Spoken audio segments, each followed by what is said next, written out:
Chiude il carnevale, piazza San Marco è quasi deserta, niente caffè, niente aperitivi ai tavolini, semivuoti anche i vaporetti. E non va meglio a Padova, stop alle messe, alle confessioni e alle benedizioni nella Basilica di Sant'Antonio, uno dei luoghi di culto più venerati d'Italia.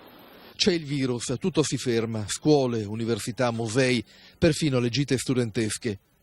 Continuate a pregare l'invito ai fedeli del Patriarca di Venezia, ma in camera o in salotto.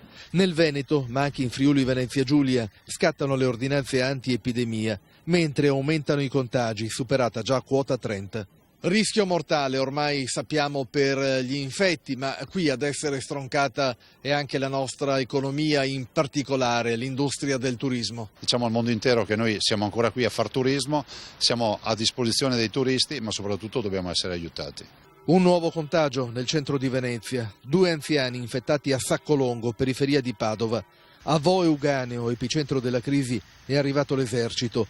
Sul paziente zero solo tanti sospetti, mentre i malati continuano ad essere accolti nel reparto infettivi dell'ospedale di Padova. Ognuno credo debba fare appello al proprio senso di responsabilità e in questo momento c'è veramente bisogno di questo, perché tentiamo in tutti i modi di frenare l'ulteriore diffusione dell'epidemia. Col virus dilagano le truffe, la scusa del tampone e i finti sanitari si fanno aprire le porte di casa dagli anziani per rubare.